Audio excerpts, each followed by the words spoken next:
Donc enchantée, je suis Emma Fred, l'une des cofondatrices et présidente de la société Optimo. Et aujourd'hui, on va parler et discuter de, évidemment, digitalisation et comment est-ce que la donnée, aujourd'hui qu'on a en France sur le bâtiment, peut nous permettre d'accélérer les rénovations et de fiabiliser les rénovations énergétiques.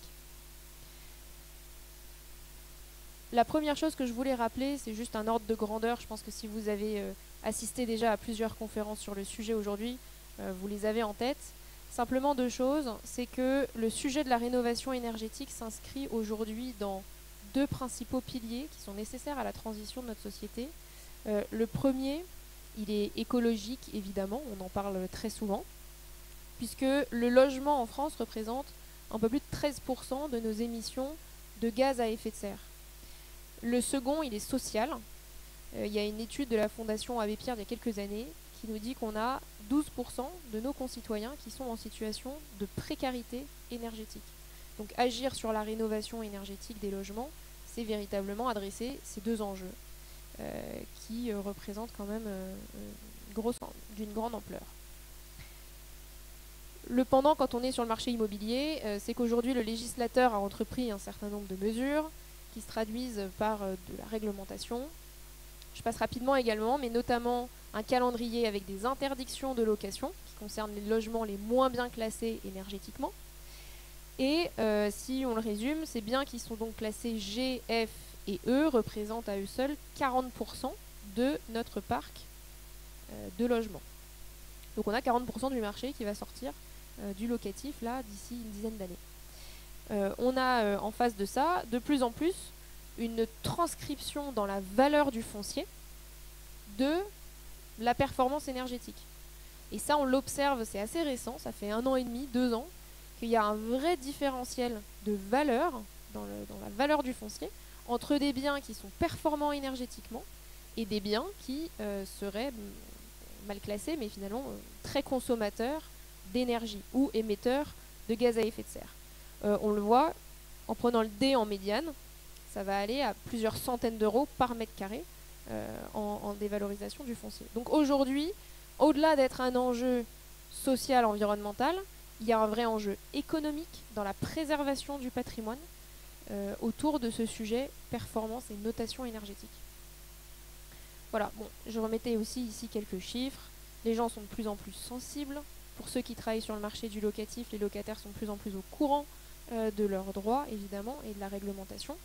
Et on se rend compte que dans les comportements sociaux, les individus vont, que ce soit des recherches sur le Bon Coin, sur Se Loger, prendre en compte ce sujet performance énergétique quand on veut acheter ou quand on veut louer.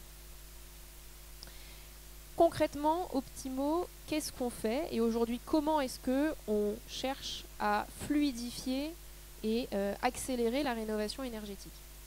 Nous, on est un bureau d'études thermiques à l'origine, donc notre connaissance est véritablement sur l'amélioration du bâti et l'amélioration de la consommation d'un logement. On a créé un outil logiciel qui nous permet de projeter quels seraient les travaux les plus optimisés à faire pour un bien particulier, donc un appartement, une maison ou un immeuble en entier. Quels seraient les travaux les plus optimisés pour gagner en performance énergétique, donc réduire en consommation. Et cette solution, on l'a déployée et elle n'a été possible à créer uniquement parce qu'en France, on a un grand parc de ce qu'on appelle de l'open data, de la donnée publique accessible. Notamment la donnée de l'ADEME, que certains doivent sûrement connaître. Je sais qu'il y a des diagnostiqueurs dans la salle, ils connaissent très bien le sujet. On va avoir donc aujourd'hui une digitalisation de la donnée, de tous les relevés terrain, qui sont donc les relevés sur les murs, sur les fenêtres, sur le chauffage, sur la ventilation. Dès que vous avez un diagnostic ou un audit qui est réalisé, tous ces relevés terrain sont envoyés en fait dans des serveurs de données publiques, d'open data. Et aujourd'hui, ce qu'a créé Optimo, c'est une technologie capable de récupérer toute cette donnée et de la retravailler, la mettre en forme pour ensuite en générer des scénarios d'amélioration de la performance. Donc c'est une technologie qu'on a développée pendant un peu plus de 2 ans. avec des professionnels auditeurs et des professionnels des travaux, donc des artisans, avec pour but de dire comment est-ce qu'on peut, en 5 minutes, obtenir un plan de rénovation très clair, détaillé, chiffré, mais basé sur les caractéristiques du logement, et pas sur une doctrine ou des idées reçues en disant il faut faire de l'isolation, c'est bien, il faut faire du changement de chauffage, c'est bien. Non, chaque logement est spécifique. Si on veut avoir un plan de travaux qui est durable dans le temps et qui est véritablement réducteur de consommation, il faut se baser sur les caractéristiques de ce logement. Donc c'est ce que fait notre outil. Plutôt que de vous en parler, j'avais prévu une vidéo de démo.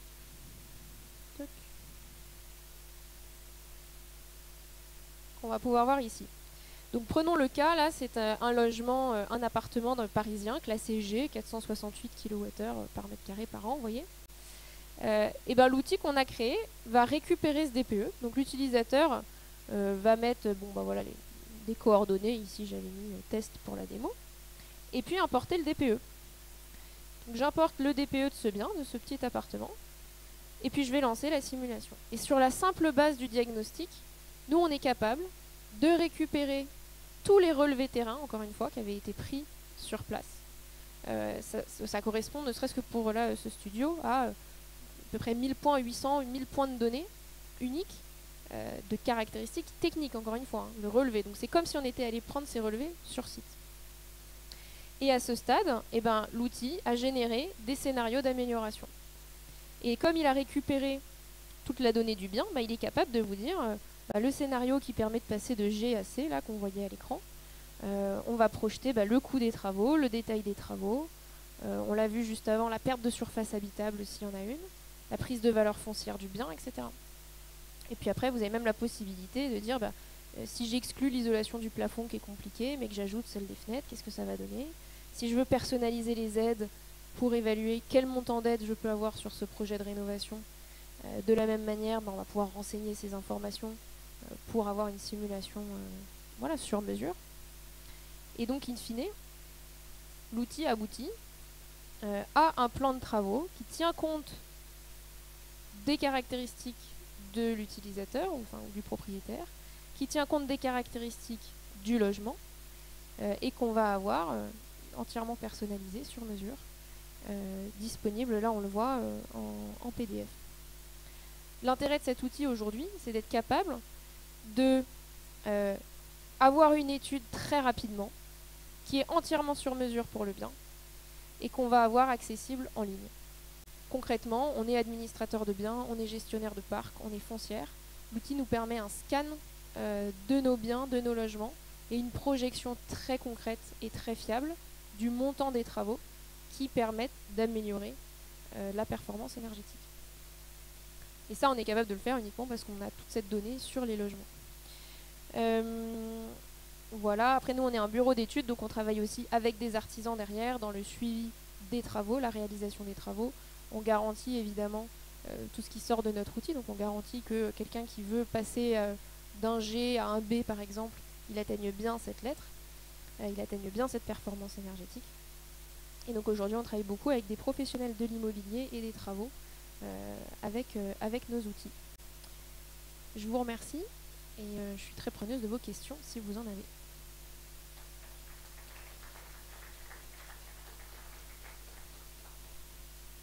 Oui.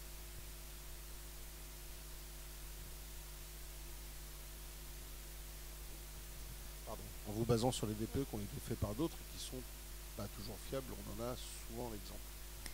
Oui, merci beaucoup pour la question. Je suis passée très vite dessus parce que j'ai fait une démo logicielle en 30 secondes. En fait, une des premières briques de notre outil, c'est que comme on récupère la donnée du DPE, on est capable d'évaluer la complétude et la fiabilité de la donnée qu'on récupère. C'est on va dire, le premier traitement de la donnée qu'on est capable de faire. C'est qu'on va savoir que, par exemple, dans le diagnostic qu'on vient de mettre dans l'outil, vous avez 40% des données qui ont été non complétées parce que le syndic n'a pas donné les infos, parce que le diagnostiqueur est allé un peu vite, etc. Ça, on est capable de le faire ressortir à l'utilisateur et de lui donner une vraie grille de lecture sur la complétude de son diagnostic. Et après, de la même manière, le logiciel est capable d'évaluer aussi des incohérences dans les relevés terrain Et donc de dire, en fait, warning, on estime que ce DPE, il y a trop d'incohérences, il n'est pas fiable, et on vous préconise d'en refaire un, avant même de parler de scénarios d'amélioration, etc. Donc déjà de nos premières expertises, effectivement, c'est d'évaluer la qualité et la complétude des DPE.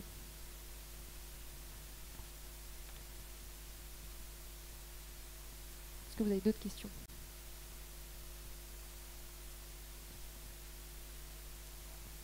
Du coup, si je comprends bien, en fait, donc vous avez besoin d'avoir un DPE à la base pour pouvoir faire tout votre travail de simulation. Vous ne pourrez pas, par exemple, sans DPE, ou est-ce que vous récupérez, je sais pas, les audits? En fait, ça se base vraiment sur le DPE, votre outil. Ouais, alors on peut aussi récupérer la donnée des audits, notamment parce qu'en France, c'est la même modélisation thermique qui régit les diagnostics ou les audits. C'est la méthode 3CL, pour ceux à qui ça parle. Donc on est capable aussi de récupérer la donnée d'un audit. Par contre, on a besoin effectivement, pour générer, vous l'avez vu là, ces préconisations et cette étude, on a besoin d'avoir des relevés de terrain pour sortir de simulateurs que vous pouvez trouver en ligne où vous répondez à 3 questions et puis il va vous dire toujours la même chose en fait. Il va vous dire d'isoler tous vos murs, de changer votre chauffage, d'installer une ventilation. Ok, quand on s'intéresse un peu à la rénovation énergétique, on sait que c'est à peu près toujours les mêmes postes qui peuvent revenir. Mais quand on est bailleur particulier ou quand on a un budget un peu limité, quels sont les travaux à faire en priorité pour son logement? Pour ça, on a besoin d'avoir des relevés. En fait, on a besoin qu'à un moment, quelqu'un soit venu sur place constater à quoi ressemble le bien sur la partie technique. Donc oui, on a besoin de ces relevés-là, via un DPE ou un audit. Ouais.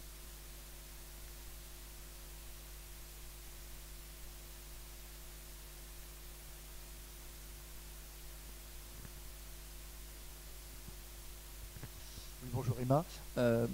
Donc vous évoquez que vous faites des DPE projetés, vous avez un réseau d'artisans. Est-ce qu'aujourd'hui vous avez des demandes et des solutions pour avoir des solutions d'assurance de RC Pro, qui est un des gros sujets sur le marché des gens qui voudraient avoir la garantie de la performance in fine, sachant que le marché est plein de promesses, que ce soit autant de la prime rénov ou des diagnostics, d'une future lettre de performance qu'on n'obtient pas toujours. Et parfois, l'anomalie peut venir de l'étude du scénario, parfois de la mise en œuvre, il y a plein de sujets. Est-ce que vous avez travaillé sur cette solution de garantie de performance à terme, sur les solutions que vous proposez, si on suit le cycle complet avec les artisans? Oui, effectivement, à partir du moment où Optimo prend le projet du début à la fin, c'est-à-dire réalisation d'un diagnostic initial par un thermicien ou un diagnostiqueur qui a été labellisé Optimo, un label aussi sur la partie diagnostic. Simulation avec nos outils et nos calculateurs. Réalisation de travaux avec des professionnels qu'on a qualifiés et qu'on a labellisés. À ce moment-là, nous, on s'engage sur l'atteinte de la lettre. C'est ce que je disais à un moment. Aujourd'hui, c'est une garantie qui est contractuelle et que porte, nous, la société. On a évidemment une RC Pro pour ça. Et on est en train de créer un produit d'assurance avec un acteur bancaire et assurantiel pour proposer effectivement un produit en plus d'assurance aux particuliers. Ouais. Ça arrivera fin d'année.